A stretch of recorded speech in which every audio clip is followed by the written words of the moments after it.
అసలు ఈ ఈ ఈ మధ్య 10 ఏళ్ళుగా మనం జరుపుకుంటున్న పండుగలు ఇదివరకు మనం జరుపుకోలేదు. గుళ్ళల్లో ఈ మధ్య 10 ఏళ్ళుగా ఉన్న ఉత్సవాలు ఇదివరకు జరగలేదు.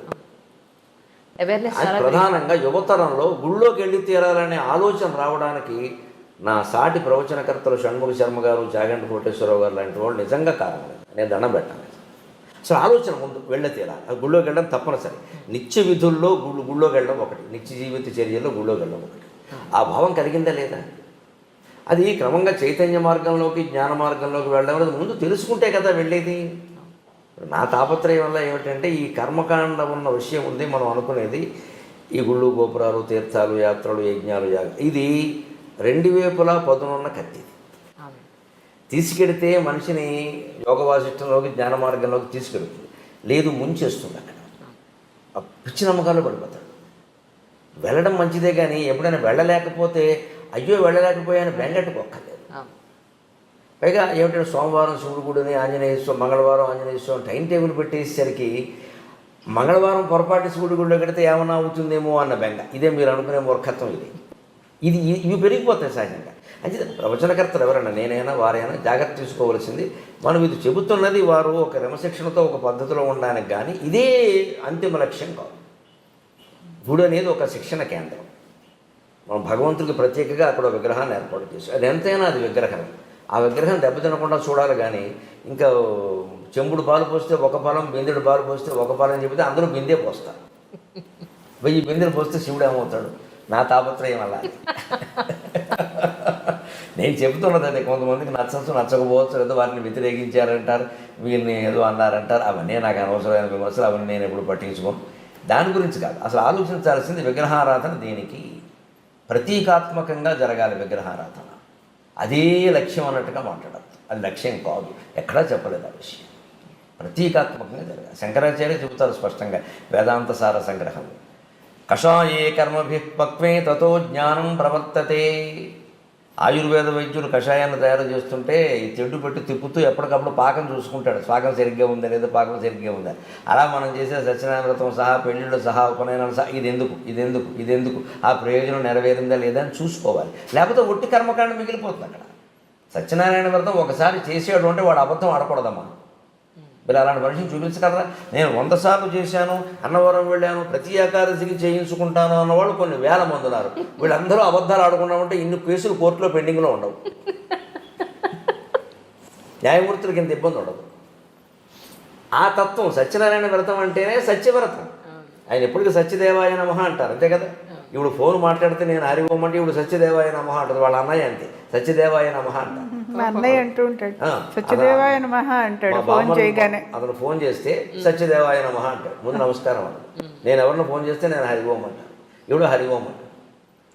సత్యదేవుడు అంటే ఎవరు? సత్యవ్రతం. నారాయణ పక్కన పెట్టండి. సత్యవ్రతం అంటే సత్యవ్రతం ఎక్కడ ఉంటుందో నారాయణమూర్తి అక్కడ ఉంటాడు. కానీ ఆకులు పువ్వులు అరటిపండు పెట్టేసి నేను ఏకాదశికల్లా చేశానంటే ఎందుకు? అన్ని వ్రతాలు పని లేక. సత్యం మాట్లాడు, అబద్ధం మాట్లాడకుండా ఉండు. అది ఎందుకు పాటించరు? పైగా ఇవేమీ చెప్పకుండా దీనివల్ల అతి ఫలితం ఉంటుంది, అది ఉంటుంది, ఇది ఉంటుంది. ఇక సత్యనారాయణ వ్రతం చేస్తే దోషాలన్నీ పోతాయి. పైగా అబద్ధాలు ఆపడం దోషం పోయింది అనుకుంటాడు. దానివల్ల ప్రపంచంలో ఏమైనా మేలు జరగకపోక కీడు జరుగుతుంది. నా పోరాటం వల్ల అది నచ్చకపోవచ్చు. చాలా పేర్లు పెట్టారు నాకు తెలుసు. నాస్తికుల్లో ఆస్తికుడు అన్నారు, ఆస్తికుల్లో నాస్తికుడు అన్నారు. ఏమన్నా నా పేరు గరిగిపట్టి నరసింహారావు. వీడు పెట్టే పేరు నాకు అక్కలేదు, మా అమ్మ పెట్టిన పేరు ఉంది అనుకోని. అది సమస్య. అసలు సమస్య ఏంటి? ఇప్పుడు అమరనాథ్ యాత్ర ఉంది.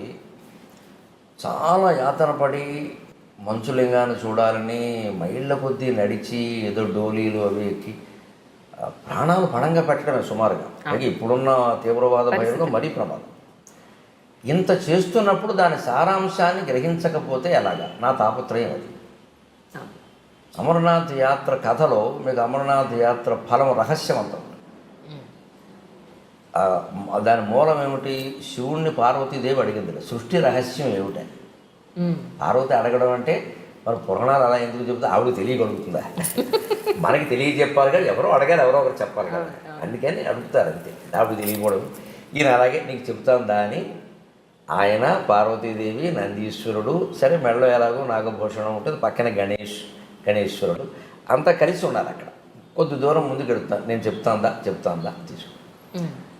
ఆ యాత్ర కథ అలా నడుస్తుందండి. వెడుతుంటే మీరు గమనించండి, గణేష్ పెహలే గావును వస్తుంది. అక్కడ ముందు నందీశ్వరుని వదిలేస్తాం, వాహనం వదిలేస్తాం. ఇంకొంచెం ముందుకు వెళ్ళాక నంది చౌక ఏదో ఒకటి వస్తుంది, గణేష్ చౌక, అక్కడ గణేశ్వరుని వదిలేస్తాం. ఇంకొంచెం ముందుకు వెళ్ళాక నాగ చౌక, శేషనాగ్ అక్కడ పామును వదిలేస్తాం. చివరికి ఇంకా ఆ గుహ దగ్గరికి వెళ్ళేసరికి పార్వతి పరమేశ్వరుడు ఇద్దరే ఉంటారు. అంతకుముందే వాహనం వదిలేశారు, కుమారుని వదిలేశారు, నాగుపామును కూడా వదిలేశారు. ఇవన్నీ చౌక్ అని పేరు ఉంది కదా, శేషనాగ్, నంది చౌక్, పెహలగావ్ ఇవి ఉన్నాయి. పెహలగావ్ దగ్గర నందీశ్వరుని వదిలేసేయాలి. తర్వాత గణేష్ చౌక్ దగ్గర గణేషుని ఇంకొక వాగిపోవయ్యా అంటారు పడుకొని. తర్వాత ఇంకో 3వ 4వ శేషనాగ్ అని ఉంటుంది, అక్కడ ఆ పామును కూడా తీసేస్తాడు. శివుడు పార్వతి ఇద్దరు లోపలికి వెళ్తారు. లోపలికి వెళ్ళాక ఏమయ్యారో తెలియదు. అక్కడే శివుడు లింగం అయ్యాడు. సమస్త సన్మంగళాన్ని భవంతో కథను ముగిస్తాడు. ఇది అమరనాథ్ కథ. మరి ఇప్పుడు సృష్టి రహస్యం ఏమిటి? ఇప్పుడు ఇందులో సృష్టి రహస్యం ఏమిటంటే, అది నీకు అర్థం కావాలంటే ముందు వాహనాల మీద వ్యామోహం వదిలేయి. పహలే కావాలి, నందీశ్వరుని వదిలేసాడు. నంది ఎవరు? వాహనం. ఈ కార్లు, సొంత చార్టర్ విమానాలు ఎన్ని పెట్టుకుంటున్నాయి ఇవాళ? ఒక కారా? ఇంట్లో 2 మనుషులు ఉంటే 2 కార్లు ఉంటున్నాయమ్మా. అన్ని అవసరమా? సర్దుకోలేరా? మరి ట్రాఫిక్ జామ్ అయింది అనేది మనమే, కాలుష్యం పెరిగింది అనేది మనమే. మన వల్ల ఏం జరుగుతుందో ఆలోచించుకోవద్దా? తనలో తాను రవంతా మారడానికి అన్నది దేనికని? అమ్మ ఒక్కళ్ళ వల్ల అయిందా?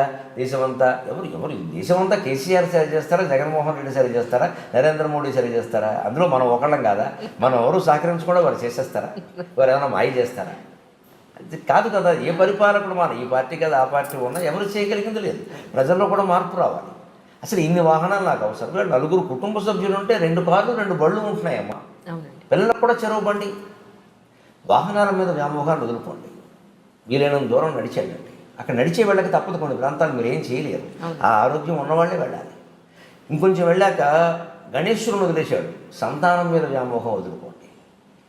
ఇంకా మా అబ్బాయి ఎలా ఉన్నాడు, కోళ్ళు ఎలా ఉంది, ఏమిటో కోడలు నీళ్ళు లోసుకోలేదు, అత్తగారి కంగారు ఏమిటమ్మా నాకు అర్థం కాదు. కందకలేని దొరద కత్తిపెట్టకని. దీనికి ఇది అహంకారం తప్పితే ఏం లేదు. ఇది అహంకారం అంటే గర్వం కాదు. నా వంశం, ఈ కోళ్ళు వచ్చాక నా వంశం, ఇప్పుడు ఈ జన సూర్యవంశం చంద్రవంశం పెరగకపోతే నష్టం ఏంటి? ఇలా ఆలోచించరు మనుషులు. మా వంశం ఈ అమ్మాయి సంతానాన్ని కన్నంత మాత్రం ఆడాలని ఆక్షేపించాలమ్మా నాకు అది కూడా ఉండదు. దానికేనా అన్నారు. ఏమిటట? అదేమన్నా సిద్ధాంతమా, రూలా? కొందరికి కలగరమ్మా. పైగా చాలా చోట్ల కలగకపోవడానికి మన ధర్మశాస్త్రం కూడా చెప్పిన ప్రకారం పురుషులు కారణం అండి బాబు. స్త్రీలను ఎందుకు అంటున్నారు నాకు తెలియదు. మన మాస్టర్ సివివి గారిది యోగ దర్శనం అని ఉంది. ఆ పుస్తకం ఎప్పుడో 10-12 ఏళ్ల క్రితం చదివాను. బాబు ఇదే రహస్యం అనుకో. పుట్టబోయే జీవుడు, మనకి సైన్స్ అలా అట్టి పెట్టండి కాసేపు. మన ధర్మశాస్త్రం ప్రకారం పుట్టబోయే జీవుడు తండ్రి నెత్తి మీద 3 నెలల పాటు తిరుగుతూ ఉంటాడు వీడి శరీరంలో ప్రవేశించడానికి. వీడు ఎప్పుడు నీళ్లు తాగితే అప్పుడు ప్రవేశిస్తాడు. జీవుడు నీళ్ళ ద్వారానే ప్రవేశిస్తాడు. అందుకే ఎవరైనా పోతే నీళ్ళకే మైల, ప్లాస్టిక్ వస్తువులకి కుర్చీలకి మైల ఉండదు. జీవుడు నీళ్ళ ద్వారా వెళతాడు. అందుకే మనం 10వ రోజు ధర్మోదకాలను పెట్టి అందరూ బంధువులు నీళ్లు వదులుతూ ఉంటాం. తిలోదకాలు జలోదకాలు నీళ్ళ ద్వారా పంపిస్తామండి. వెళ్ళిపో మావయ్య, వెళ్ళిపో మావయ్య, ఇంకా మమ్మల్ని వదిలిపెట్టు, లేదా వెళ్ళిపో తాతయ్య అంటే ఆ వెళ్ళిపోయిన వాడికి వీళ్ళ మీద వ్యామోహం ఉంటుంది. ఇంకా పోదు. నీళ్ళు వదిలేస్తున్నామంటే వదిలేసాడు, పెద్ద కొడుకు కూడా వదిలేసాడు, మా అమ్మాయి కూడా మా ఆవిడే వదిలేసింది, ఏం చేస్తా అని ఇంకా జీవుడు వెళ్ళిపోవాలి. ఇంక పెంచుకోకూడదు. అది వాడికి సంఖ్య. ఆ మంత్రాలు అలాగే ఉంటాయి. ఆ మంత్రాలు అర్థం అదే. కర్మకాండ చాలా గొప్పది. ఆ మంత్రాలు అలాగే ఉంటాయి అర్థం. అది ఎవరు చెప్పరు, ఊరికి టెక్నికల్ చేశారు దాన్ని. ఈ నీళ్లు వదిలేయడం ఉంది. ఈ వ్యామోహాలు వదులుకోకపోతే అలాగే పడుతూ ఉంటాడు ఇంక తాపత్రయం. అందుకని సంతానం మీద వ్యామోహం వదులుకో. 60 ఏళ్ళు వచ్చాయి నీకు. కొడుకు కోళ్ళు పిల్లల్ని కన్నారా లేదా అనవసరం. ఎందుకంటే కనడం అనేది కేవలం సైన్స్ రీత్యా ఎలా ఉన్నప్పటికీ యోగశాస్త్ర రీత్యా కూడా పూర్వజన్మ కర్మఫలం రీత్యా కూడా యోగం మొగాడుకుంటేనే సంతానం కలుగుతారు. ఆ యోగం మొగాడిది ఆడాళ్ళకి సంబంధం లేదు.